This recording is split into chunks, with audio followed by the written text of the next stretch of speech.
जे करन्ति भावेन अमला असंकलिठा ते हुन्ति परित संसारी।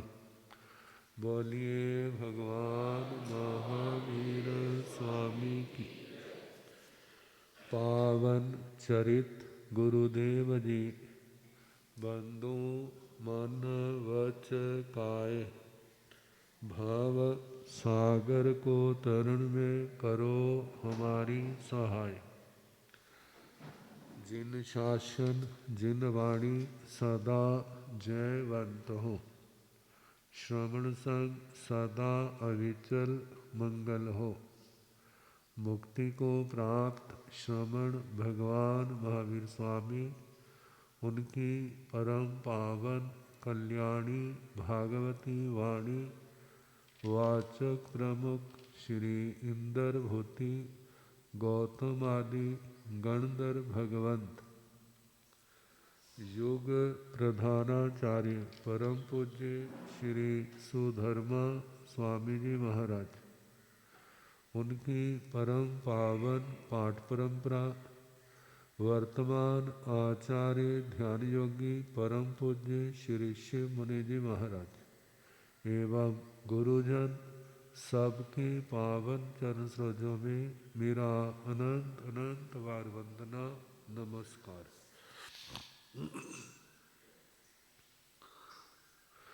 उपस्थित धर्म प्रेमी सज्जनों, माताओं तथा बहनों, 9 तत्वों में संबर तत्व और उसमें परिसह,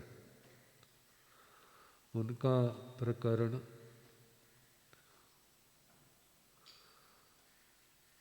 परसों बद्ध परिसह उसका न सुनाया था।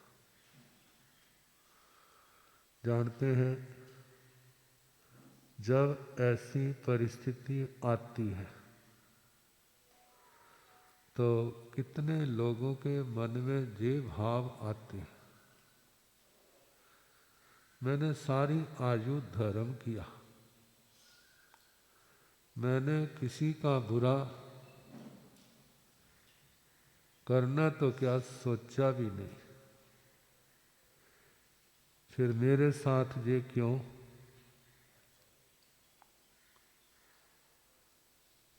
कितनों के ऐसे भाव भी आ जाता है। इसका मतलब धर्म का कोई प्रभाव नहीं है।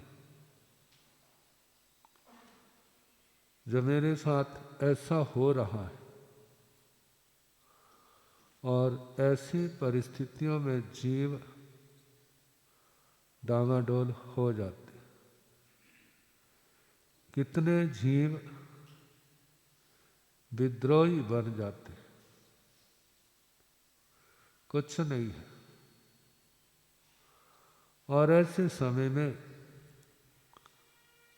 ऐसे भाव भी आ जाते हैं, मैंने इतना जप किया, तप किया, नियम व्रत पाले, इनका कोई फल नहीं।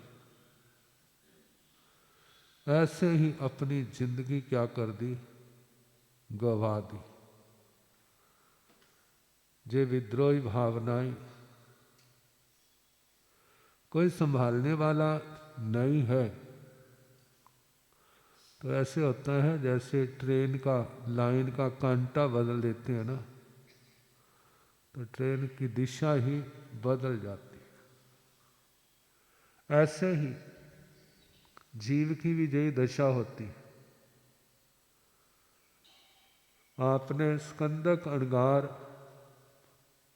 499 शिष्यों का सुना, वो तो ठीक रहे। जब गुरु जी का नंबर आया, कितना जन्म जन्म का प्रगाढ़ पाप कर्म का उदय होगा, उनकी दिशा ही क्या होगी। देखो, चेले तो मोक्ष में पहुंच गए और गुरु जी अग्नि कुमार देवता। ऐसा ही हुआ ना उनके साथ। भगवान ये सब जानते थे मारणांतिक उपसर्ग आएगा, तो न पूछा था भगवान उपसर्ग तो बड़ी बात नहीं है, लेकिन हम आराधक रहेंगे। भगवान ने कहा आपको छोड़ के बाकी सब क्या होंगे। तो कई बार ख्याल भी तो आ जाता है, लेकिन मन में नहीं आया, उत्साह था, ये घाटे का नुकसान का काम नहीं है।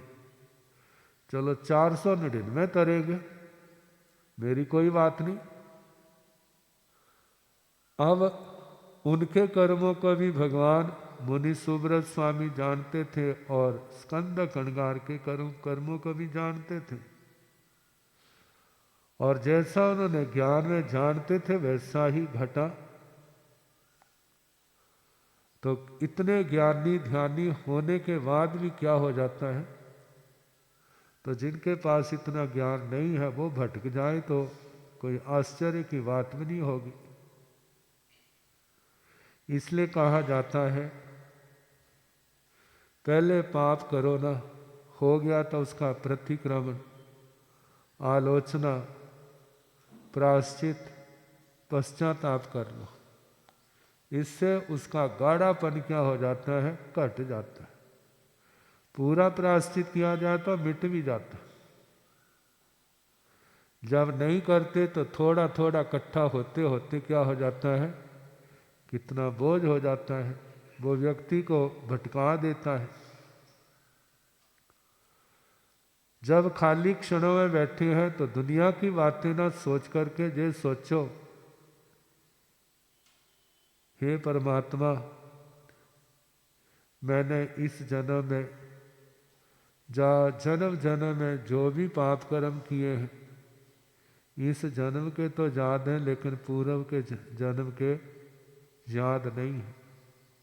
आप सब देख रहे हैं, मैं आपकी साक्षी से उन सब जीवों से क्षमा याचना करता हूं। आप श्री की साक्षी से उन सब जीवों से मैं क्षमा याचना करता हूं। एक बार नहीं, अनेक बार बार कहते हैं। इस क्षमा याचना से क्या होगा, वो तो हो चुका है।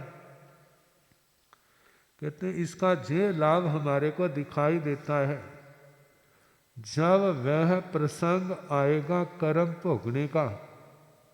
एक तो क्षमा याचना से वो हल्का हो चुका है, मानो हल्का ना भी हो, उस समय उस कर्म के फल को भोगने की हमारे अंदर दृढ़ता आई। हम नए पाप कर्म नहीं बांधे, मानो पूर्ण नहीं तो ज्यादा से ज्यादा हम उस कर्म बंध से अपने आप को बचा सके। जो भगवान ने सुबह का, शाम का, पक्षी का, चौमासी का, संवत्सरी का, जीवन का जो प्रतिक्रमण कहा है, निंदना आलोचना कहीं को निरर्थक थोड़े, आत्मा के लिए अनंत लाभदायक। लेकिन ये लाभ कब मिलेगा, जब अंतःकरण से हम इसके साथ जुड़ेंगे।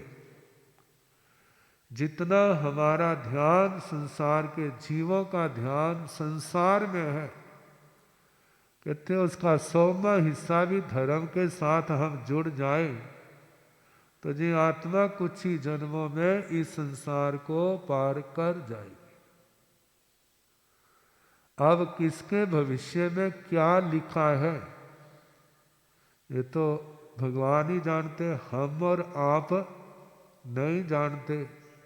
इन परिसहों को पढ़ करके सुन करके जे एहसास होता है इनमें से कोई भी परिस्थिति जीवन के किसी भी क्षण में आपके साथ घट सकती है। जब वो परिस्थिति घटेगी तो उस समय आप अपनी रक्षा कैसे करोगे? कोई और आए जे कोई गारंटी नहीं है, उस समय तो आपको स्वयं ही करनी होगी। यदि ऐसे भाव, ऐसे संस्कार अपनी आत्मा के अंदर डाले हैं, आज की भाषा में कहते फीड किए हैं, तो वो आपके काम आ सकते हैं। यदि आपने नहीं किए तो फिर कैसे होगा? जब ऐसा अवसर आएगा तो आत्मा अपने आप में एकदम स्थिर चित्त हो जाएगी। वो सोचेगा मेरे को किसी का बुरा सोचना नहीं, बोलना नहीं, करना नहीं। मेरे को अपना ध्यान भगवान के चरणों में या आत्मा के स्वरूप में लगाना है। मेरी लेशा विकृत ना हो जाए, मेरा ध्यान विकृत ना हो जाए, इस बात का ध्यान रखना है। तो क्या सोचे, जैसे ना अरहनक श्रावक के ऊपर मरणांतिक उपसर्ग आया, तो जब देवता ने धमकी दी, कहने लगा तेने कहा धर्म छोड़ दे, ये तो किसी भी प्रकार से संभव है नहीं। बाकी जो तेरी रुचि है वो क्या कर, तेरी श्रद्धा रुचि है, तेने वो करना, वो तेरी इच्छा है। और उसने जहाज उठा लिया है, तो उसके बाद क्या होगा? डूबोगे, मरोगे। तो उस समय जे आत्मा में धारणा है कि मरेगा कौन, डूबेगा कौन, जिसने पाप किए हैं, विनाश देह का है, इस आत्मा का नहीं है। जहां शरीर छोड़ेंगे तो आगे इससे भी बढ़िया शरीर क्या है, इस आत्मा के लिए तैयार है। तो ऐसे समय में आत्म ध्यान में, भगवान के चरणों में, धर्म ध्यान में वह अपने आप को लगा सकता है, जिसकी तैयारी होगी। देह कटता है, नष्ट होता है, कहते नथी जीवस नासोती, जहां जीव का नाश नहीं है, मेरी आत्मा तो शाश्वत है। तो ये 13वां परिचय। अब 14वां है याचना।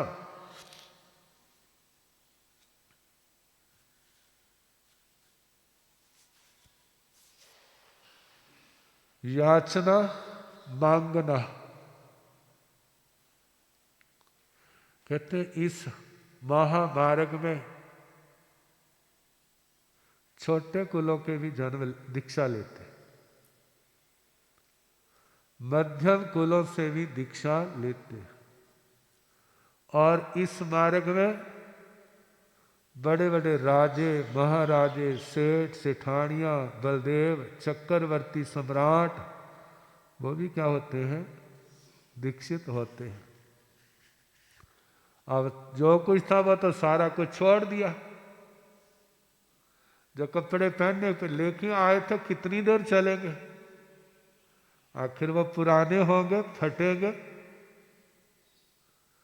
तो कपड़े की भी जरूरत पड़ेगी, भोजन की भी जरूरत पड़ेगी,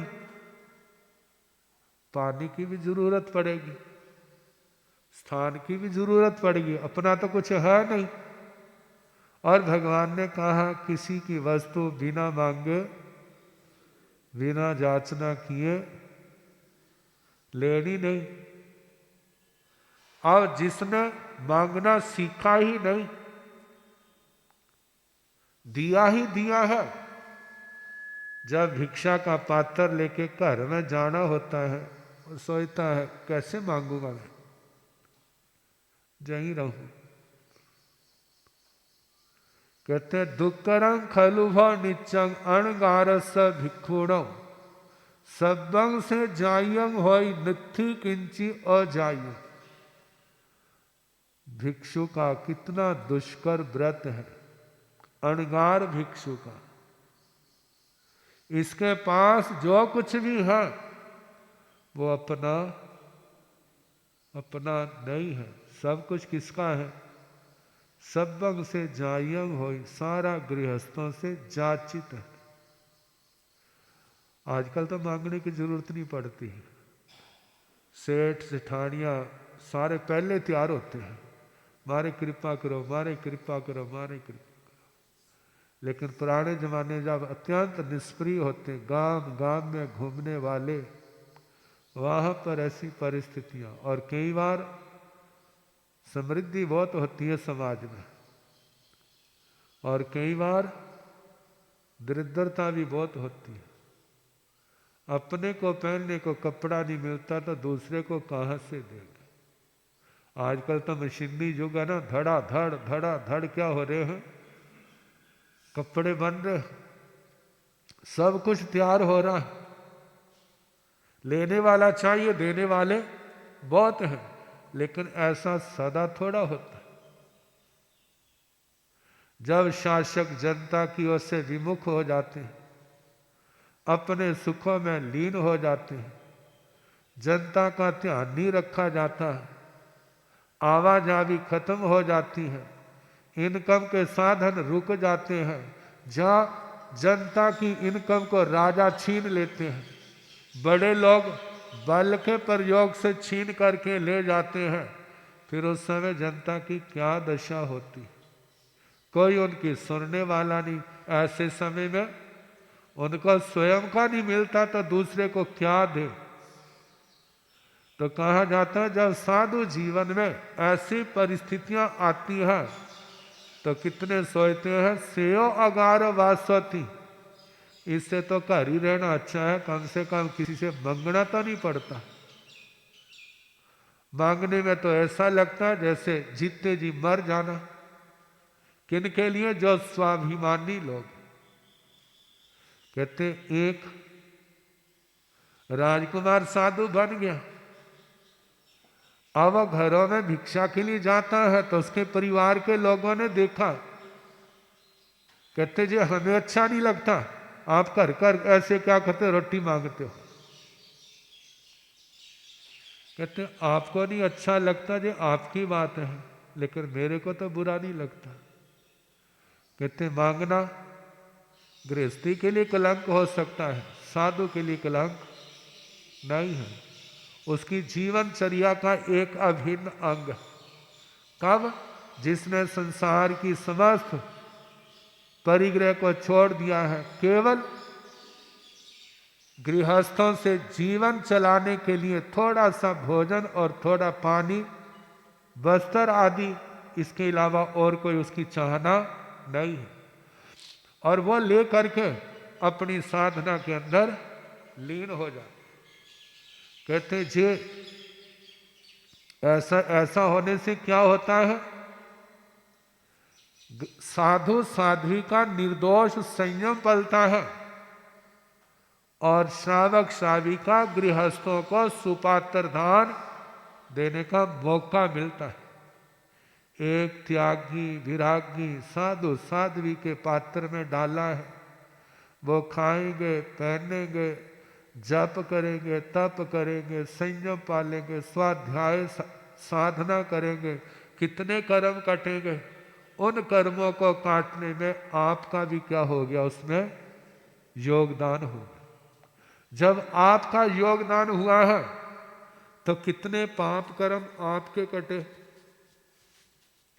कितना पुण्य कर्म आपका बना।